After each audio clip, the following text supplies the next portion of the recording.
Baik, bismillahirrahmanirrahim. Assalamualaikum warahmatullahi wabarakatuh. Waalaikumsalam warahmatullahi wabarakatuh. Alhamdulillahirrahmanirrahim. Wabillahi nasta'in ala amri dunya wa din. Wassalatu wassalamu ala asyrofil anbiya'i wal mursalin wa ala alihi wa sahbihi ajma'in amma ba'du. Alhamdulillahirrahmanirrahim. Pada kesempatan siang hari ini kita bisa kembali bermuajahah bersama Ustaz kita Ahmad Jailani. Setelah kurang lebih dari bulan Ramadan ya, kita sudah menyelesaikan untuk kajian dengan tema parenting. Terus kemarin sudah ada kajian juga dengan tema request ya tentang ujian dalam hidup. Dan di sini insya Allah kajiannya dengan tema baru lagi, membahas tentang penjelasan ringkas gitu ya dari kitab Sahih Al-Bukhari, yaitu kitab Taisir Fathul Majid.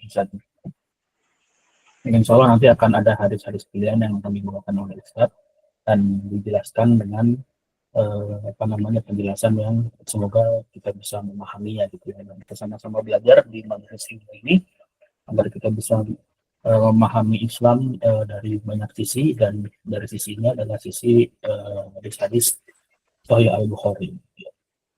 Baik, tidak perlu berlama-lama lagi, marilah kita mulai kajian pada siang hari ini dengan membaca Al-Bismillah. Bismillahirrahmanirrahim. Kepada Ustaz Ahmad Jailani, waktu dan tempat kami persilakan. Oleh tafadhol Mas. Baik, bismillahirrahmanirrahim. Assalamualaikum warahmatullahi wabarakatuh. Waalaikumsalam warahmatullahi wabarakatuh. Alhamdulillahirabbil alamin wassalatu wassalamu ala asrofil anbiya'i wal mursalin wa ala alihi wa ashabihi ajmain. Allahumma inni a'udzubika an adilla aw udalla aw azilla aw uzalla aw adlima aw udlama aw ajra ijhala alayya. Rabbi shrah li sadri wa yassir li amri wahlul 'uqdatam min lisani yafqahu qawli. Shadaqallahul azim. Ikhwani wa akhwati rahimakumullah. Alhamdulillah di siang menjelang sore ini kita bisa dikumpulkan kembali di kajian rutin kita bersama teman-teman Adinna Village ya. Mudah-mudahan Allah memberikan istiqomahan bagi kita, memberikan ilmu yang bermanfaat, kemudian ilmu yang bisa diamalkan dan juga bisa mewarnai kehidupan kita dan merubah sesuatu yang tidak baik menjadi baik, sesuatu yang awalnya tidak ada tuntunannya, kemudian kita berjalan di atas tuntunan Nabi Shallallahu Alaihi Wasallam, sehingga insya Allah ketika kita berjalan di atas agama Allah ini, Allah akan memberikan cahaya kehidupan atau cahaya petunjuk atas segala hal yang kita hadapi di dunia ini, insya Allah. Dan ikhwani wa akhwati rahimakumullah, tentu kita sebagai seorang muslim harus meyakini bahwa sumber hukum kita atau panduan hidup kita itu adalah panduan utamanya adalah Al-Quran dan As-Sunnah gitu ya.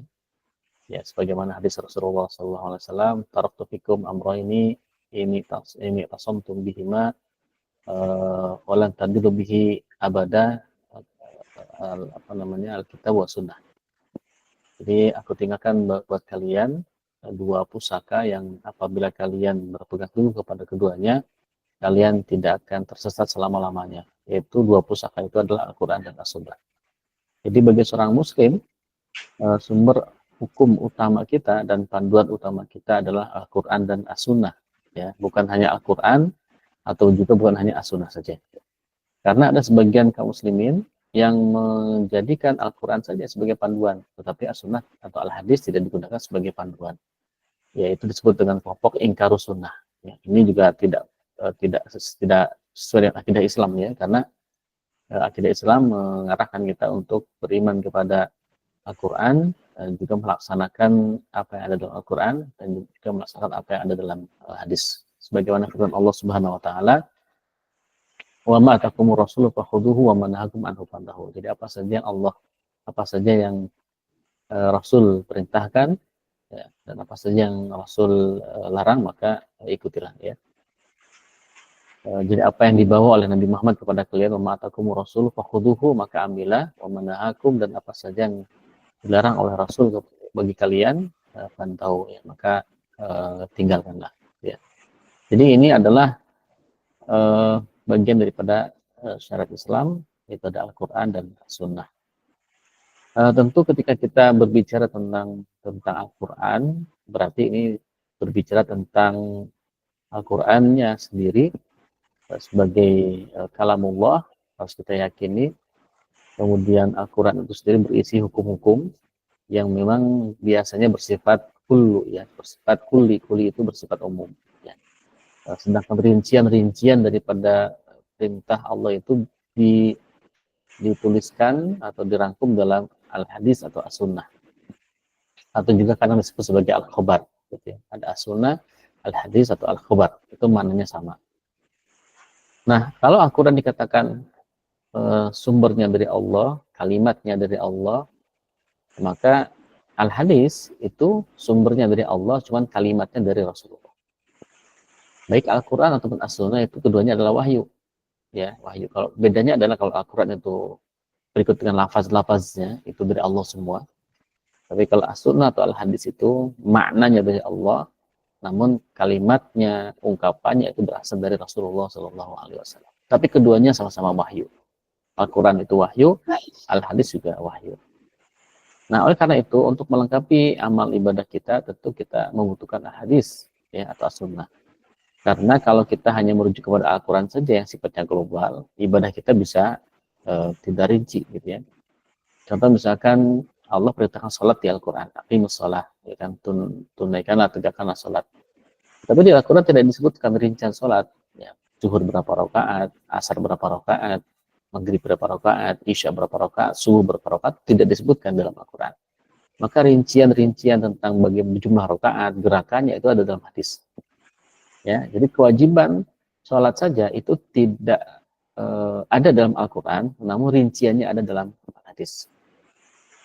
Begitupun juga dengan hukum-hukum syariat yang lain. Ya, secara umum ada dalam Al-Quran, namun rinciannya ada dalam hadis.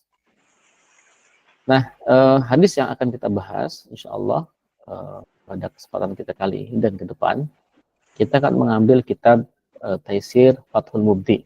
Ya, Taisir ini adalah kitab ringkasan dari kitab Mukhtasar Az-Zabidi. Nah, jadi ada kitab, ya, namanya itu adalah Mukhtasar Sahih Al-Bukhari, ya, Al-Imam Zainuddin Ahmad bin Abdul Latif Az-Zabidi.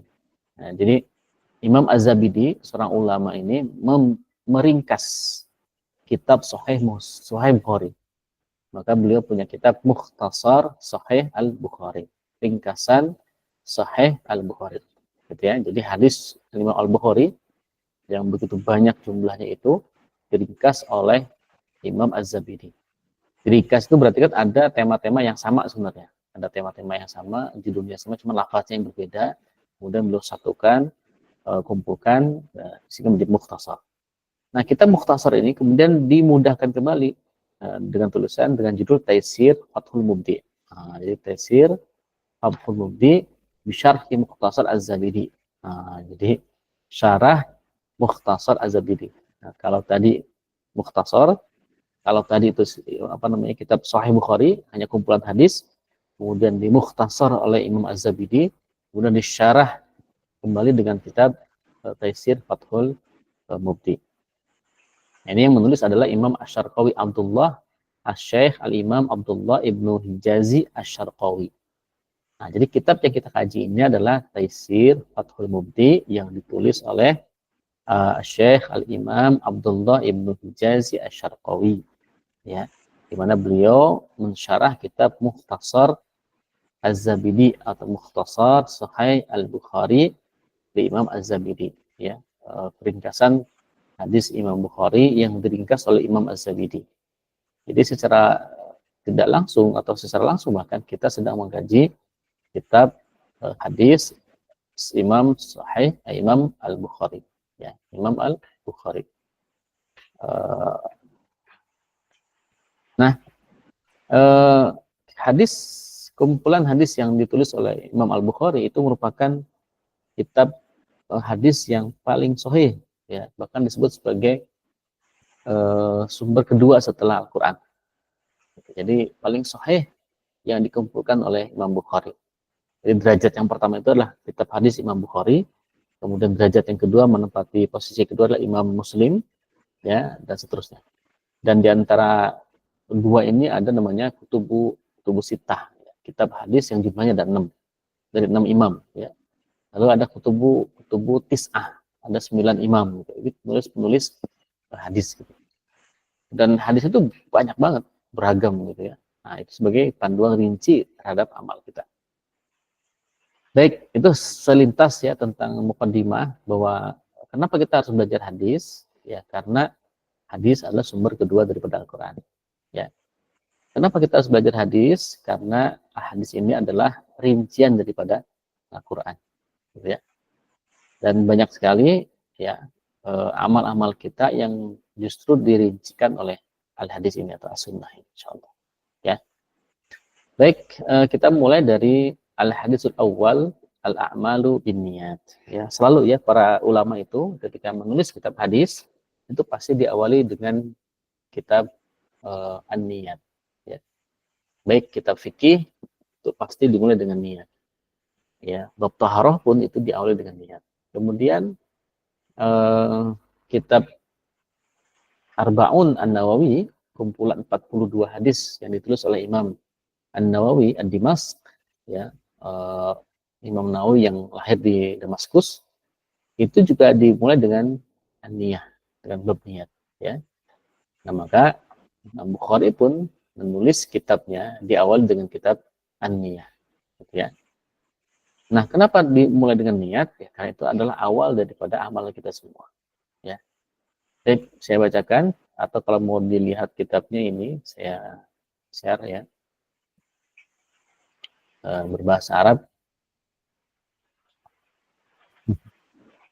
Nah itu ya, nah ini dia ya. Jadi hadis yang pertama al hadisul awal al a'malu binniyat. Ya, hadis yang pertama amal itu tergantung niat. Ya. An Umar bin Al-Khattabi radhiyallahu anhu qala sami'tu Rasulullah sallallahu alaihi wasallam yaqul innamal a'malu binniyat wa innama likulli imri'in ma nawa faman kanat hijratuhu ila dunya yusibuha au ila imra'atin yankihuha fa hijratuhu ila ma hajara ilaihi, gitu ya. Jadi dari Umar bin Khattab radhiyallahu anhu berkata, aku mendengar ya Rasulullah sallallahu alaihi wasallam bersabda, sesungguhnya amal itu tergantung niat, ya. Dan setiap orang itu tergantung apa yang diniatkan. Wa innamal likulli imri'in ma nawa.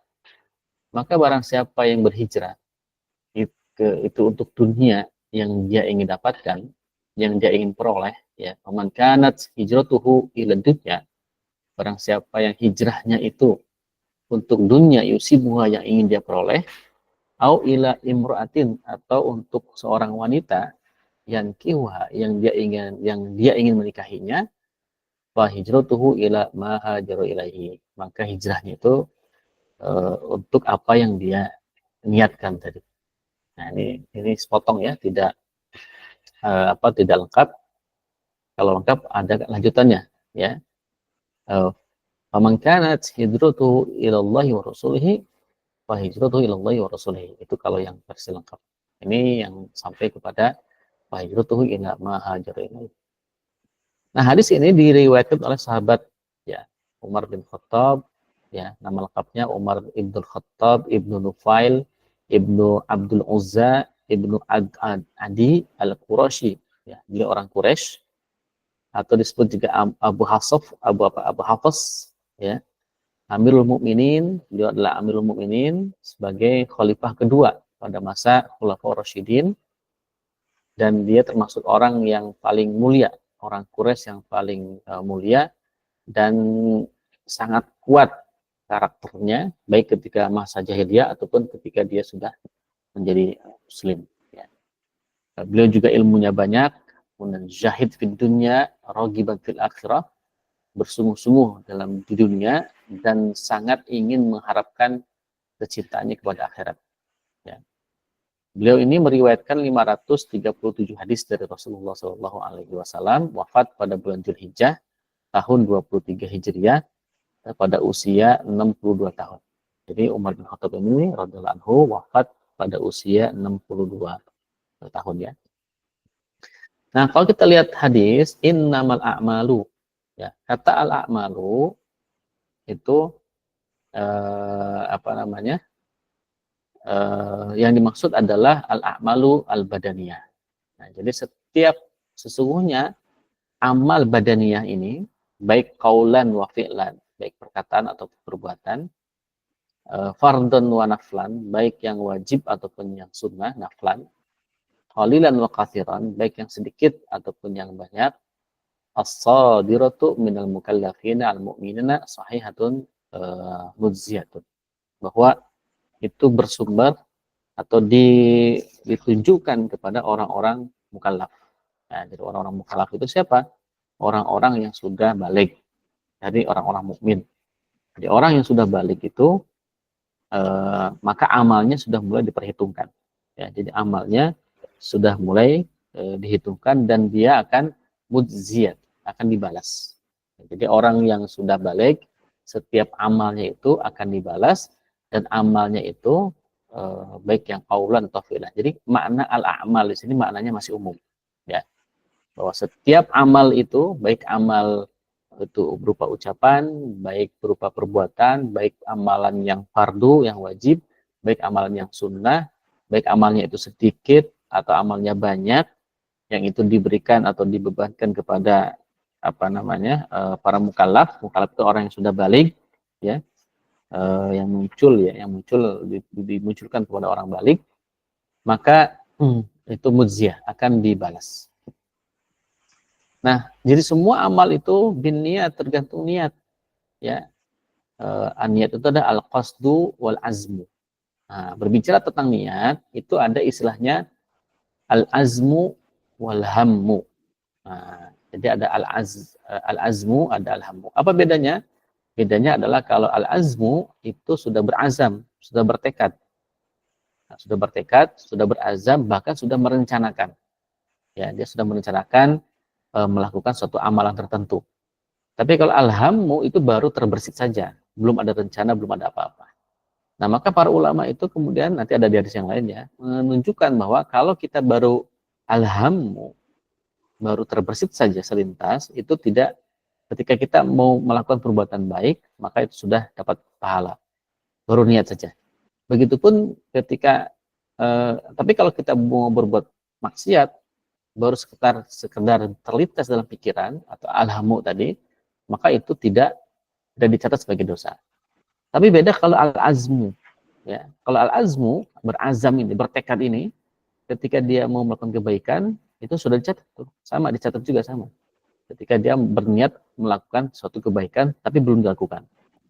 Begitupun sebaliknya, ketika dia berniat melakukan kejahatan, maksiat, dan dia sudah rencanakan maksiat itu, maka itu sudah dicatat sebagai sebuah dosa.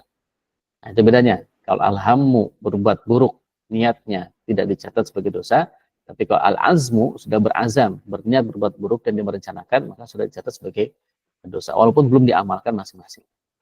Itu bedanya ya. Nah, berarti al-a'mal bin niat ini amal yang sudah betul-betul akan dilakukan. Nah, sudah direncanakan ini ya. Dan istilah niat ini secara istilah itu adalah qasdul mar'i, ya, biqalbihi asyuru'i fil amal. Jadi secara istilah niat itu adalah maksud seseorang dalam hatinya, dan itu asyuru' fil amal, sebagai permulaan dalam amal. Jadi yang namanya niat itu di awal, bukan di tengah, bukan juga di akhir. Itu kalau niat ya. Jadi niat itulah maksud seseorang dalam hatinya, ya kan? Dan itu merupakan permulaan dalam amal. Dan ini adalah apa? Untuk membedakan liyumayyizal ibadah anil adati au qasdi bil amali wajhallahi ta'ala min ghairi. Untuk membedakan antara ibadah dengan amal adat. Jadi amal ibadah dengan amal di luar ibadah. Ya, untuk membedakan tuh, ya. Karena niat itu kan pentingnya. Jangankan misalkan dalam amal umum, misalkan makan, jalan, belanja, itu kan amal umum ya. Amal ibadah saja seperti sholat, itu kan niatnya harus jelas. Ya, sama-sama 2 rakaat, tetapi kalau niat kita beda, pahalanya juga beda. Ya, misalkan ketika subuh, 2 rakaat sebelum subuh, itu pasti pahalanya berbeda dengan 2 rakaat sholat subuh. Apa yang membedakan? Ya niatnya. Padahal waktunya dilakukan sama-sama setelah azan. Qobliyah subuh dilakukan setelah azan, kemudian sholat subuh juga dilakukan setelah azan. Ya, sama-sama 2 rakaat. Tapi yang membedakan adalah niatnya. Kalau sebelum subuh disebut qobliyah subuh 2 rakaat, maka dia dapat pahala sunnah. Tapi ketika dia melakukan sholat subuh 2 rakaat, maka dia mendapatkan pahala kewajiban. Tentu pahala wajib itu lebih besar dibandingkan pahala sunnah. Nah, apa yang membedakan itu niat. Amalnya sama, bahkan mirip, tapi niatnya yang berbeda itu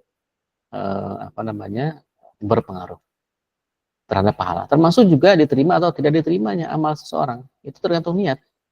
Ya, misalkan begini, kita sholat zuhur, tapi niatnya sholat asar, tidak diterima.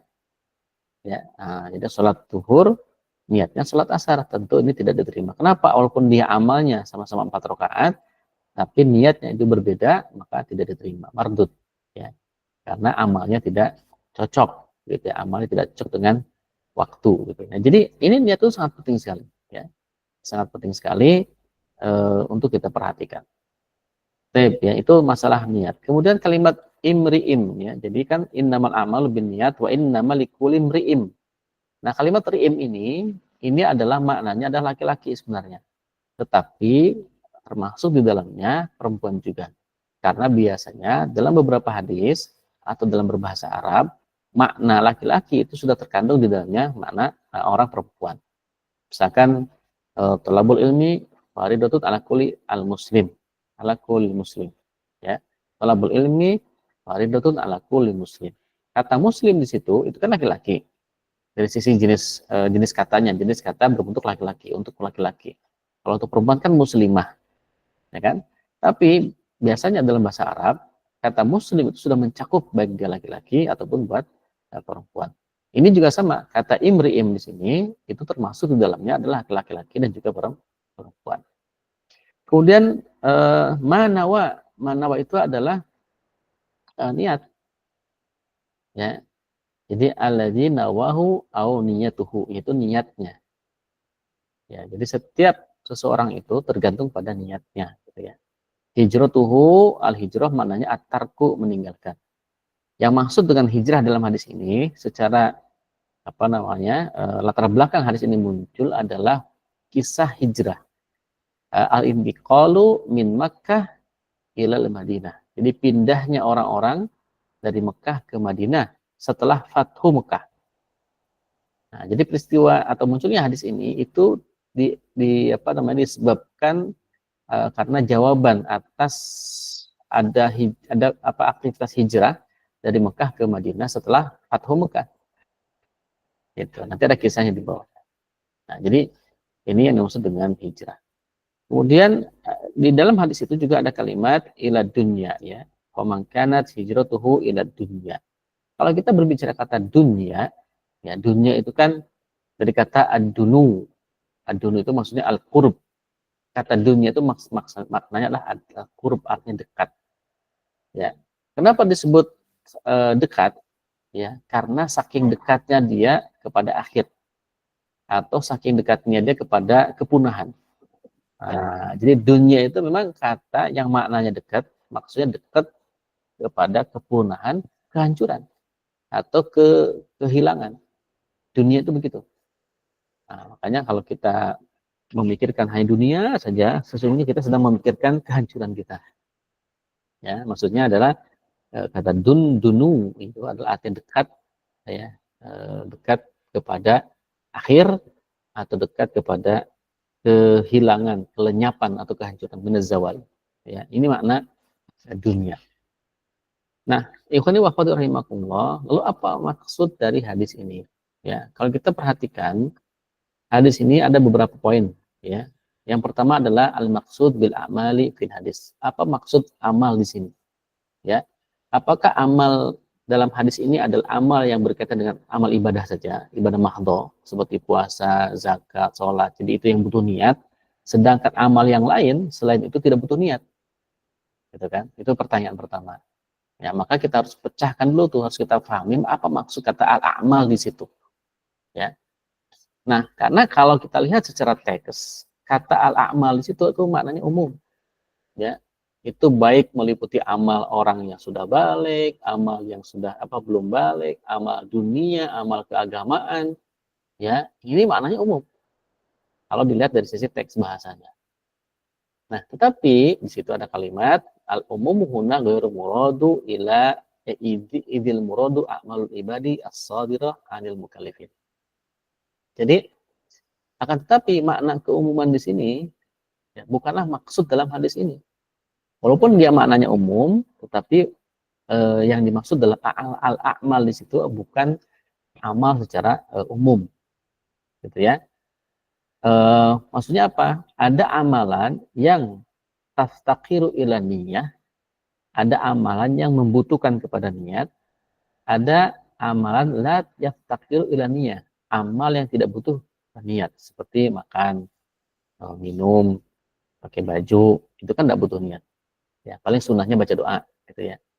Nah, tidak butuh niat. Tapi kalau amal-amal ibadah seperti sholat, puasa, zakat itu kan butuh niat, gitu ya. Nah, oleh karena itu makna al-a'malu binniyat ini adalah sahihatun wa maqbulah. Jadi amal yang benar dan amal yang diterima.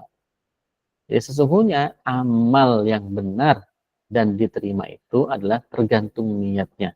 Nah, lebih rinci lagi, inna matasiul a'malu binniyati au taqbalu bi ikhlasin niyah. Bi ikhlasin niyat. Ya, bahwa amal itu akan benar, ya, itu tergantung niat, dan akan juga diterima itu tergantung keikhlasan niat. Nah, kalau maknanya seperti itu berarti apa? Berarti amal di sini itu mencakup amal ibadah yang mahdoh tadi, dilihat dari sisi bahwa dia butuh niat, dan juga amal yang bersifat umum, ya.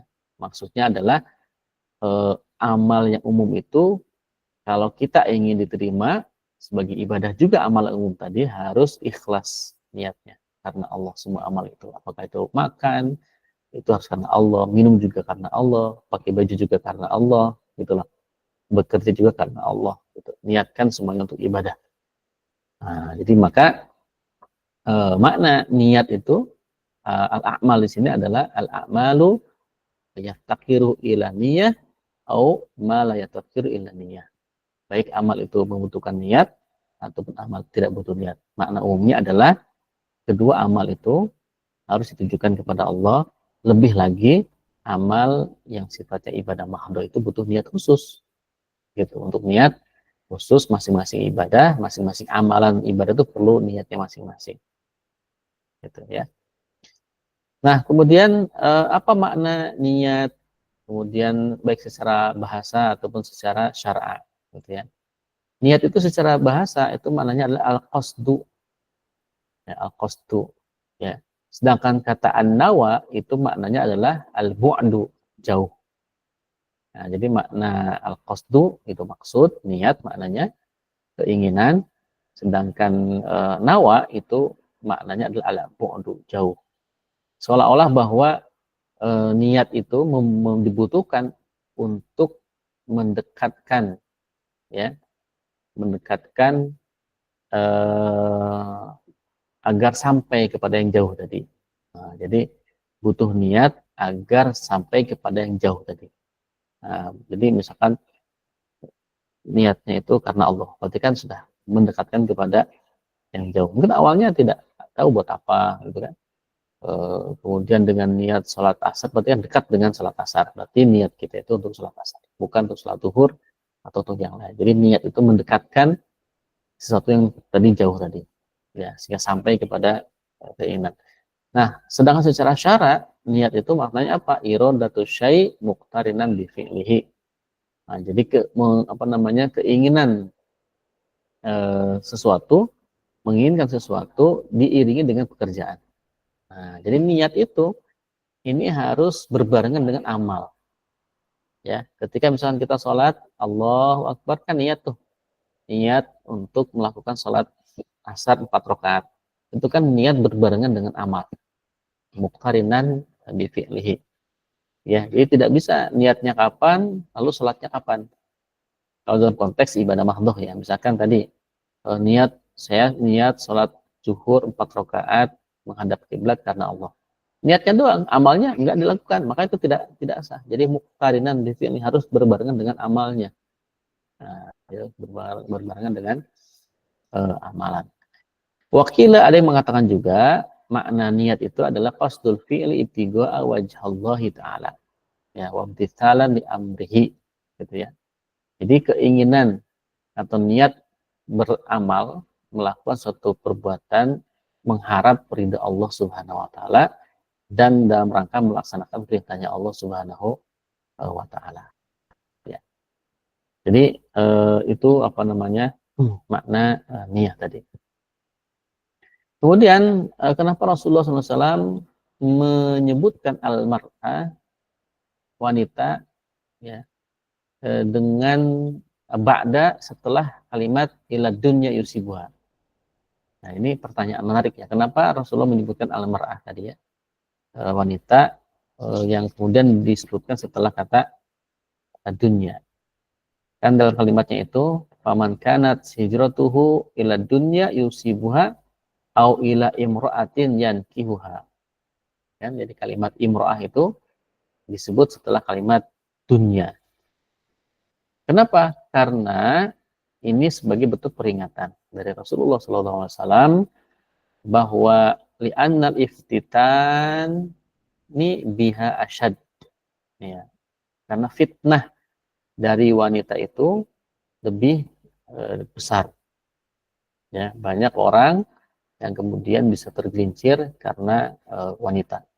Ya, mungkin banyak kisah-kisah ya yang sering kita dengar, banyak para orang-orang yang punya power itu bisa takluk dengan wanita. Nah, jadi fitnah itu maksudnya apa? Fitnah itu sesuatu yang bisa memalingkan kita daripada Allah. Ya, jadi banyak kisah-kisah yang tergelincir itu karena wanita. Berarti wanita itu sangat besar fitnahnya. Nah, tentu kalimat apa namanya? Ini memang sesuai dengan realitas gitu ya, bahwa wanita itu lebih besar fitnahnya. Oleh karena itu bagi wanita itu sendiri dia harus menjaga. Nah, itu kata kuncinya, harus menjaga dirinya dari sumber fitnah tadi, agar jangan sampai dirinya menjadi sumber fitnah. Karena secara realitas gitu kan, disebutkan secara realitas wanita itu banyak menimbulkan fitnah. Nah, oleh karena itu wanitanya, dari sisi wanitanya dia harus menjaga dirinya agar tidak menjadi sumber fitnah. Nah, bagi laki-laki dia pun juga harus menjaga wanita itu, ya, menjaga anak perempuannya, menjaga istrinya, dan menjaga ibunya agar tidak menjadi sumber fitnah. Nah, jadi sama-sama saling menjaga, ya, dirinya menjaga, laki-laki pun juga menjaga. Baik. Nah, kemudian apa maksud al-hijrah? Kan ada kalimat faman kanat hijratuhu ila dunya yusibuha. Nah, mana hijrah dalam hadis itu adalah al-intiqalu min Makkah ilal Madinah qabla fathi Makkah. Jadi maksud hijrah di dalam kitab dalam hadis ini adalah pindahnya orang-orang dari Mekah ke Madinah sebelum terjadi Fathu Mekah. Gitu. Sebagaimana hadis yang lain, la hijrata ba'dal fathi walakin jihadun wa niyah. Ya. Tidak ada hijrah setelah Fathu Mekah, akan tetapi yang ada adalah jihad dan niat. Nah, tetapi ya disebutkan di sini wal hijratu fil haqiqah, hijrah secara makna hakikat, makna sebenarnya bukan hanya sekedar pindah tempat dari Mekah ke Madinah, tetapi adalah hijrah itu maksudnya mufariqatu ma yukrihuhullahu ta'ala ila ma yuhibbuhu. Jadi berpisahnya kita dari apa yang Allah benci kepada apa yang Allah cintai. Nah, itu hijrah tuh. Jadi kita meninggalkan sesuatu yang mungkin bagi kita secara manusiawi itu kita suka, tapi Allah benci. Kita tinggalkan, riba misalkan kita tinggalkan. Kalau kita melakukan amal yang Allah sukai, itu jual beli saja. Ya, kenapa? Karena Allah mengharamkan riba, ya, menghalalkan jual beli. Ya. Lalu misalkan kita meninggalkan sesuatu yang Allah benci seperti pergaulan bebas, ya, laki-laki perempuan tanpa ikatan pernikahan. Kita tinggalkan itu semua, lalu kita ambil sunnah Nabi yaitu menikah. Ya, di mana menikah itu adalah Allah sukai orang yang menikah itu. Berarti kita berhijrah, ya, hijrah dari apa yang Allah benci kepada apa yang Allah sukai. Nah, ini makna hakikat daripada hijrah. Oleh karena itu hijrah itu tidak hanya sekedar berpindahnya tempat. Kalau hijrah dalam pengertian berpindah tempat itu setelah Fathu Mekah sudah tidak ada hijrah lagi. Kalau maknanya berpindah tempat. Ya, tapi kalau hijrah tadi maknanya adalah berpisahnya kita dari apa yang Allah benci kepada apa yang Allah sukai, itu siapapun masih bisa hijrah. Ya, sebagaimana orang-orang misalkan yang awalnya ahli maksiat, kemudian dia berhijrah kepada ketaatan. Dan ini sesuai dengan hadis yang lain. Misalkan dalam hadis al-muhajiru man hajara ma nahallahu anhu.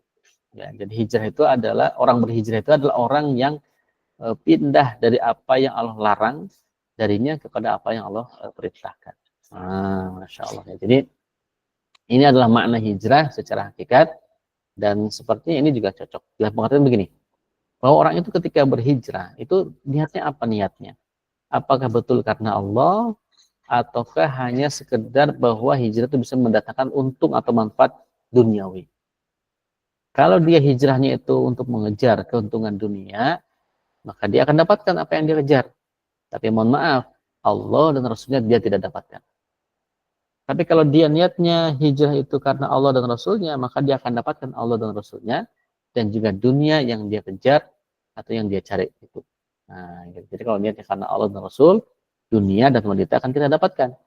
Tapi kalau niat hijrah kita hanya untuk mengejar harta atau wanita, kita akan dapat tuh harta wanita, tapi tidak mendapatkan ridha Allah, tidak mendapatkan keberkahan Allah dan Rasulnya.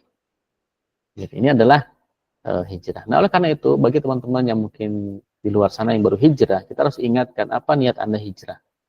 Ya, pastikan bahwa Anda hijrahnya lurus karena Allah, karena Rasulullah, bukan karena yang lain.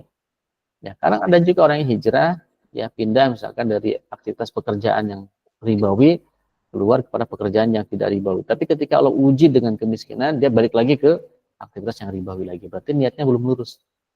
Ya, ada yang begitu model-modelnya ya.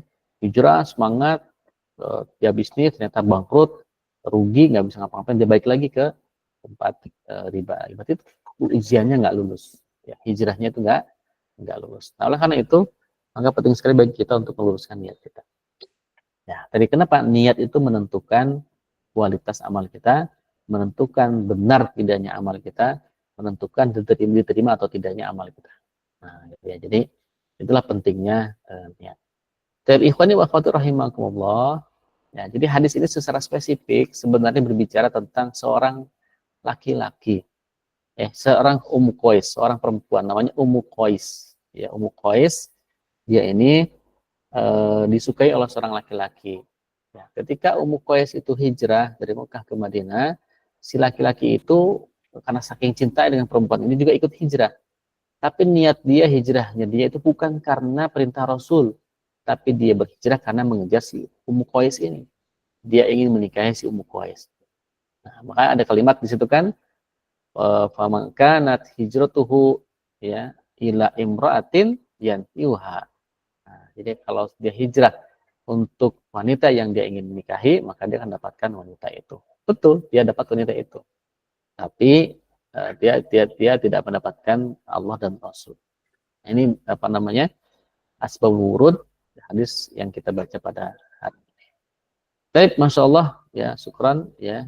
Sebenarnya ada satu pembahasan lagi yang ingin kita sampaikan terkait dengan bahwa hadis ini hadis yang paling hadis yang memiliki keutamaan yang besar. Bahkan Imam Syafi'i menyebutkan hadis ini sepertiga ilmu, ya, sepertiga daripada ilmu agama kita ini, ya.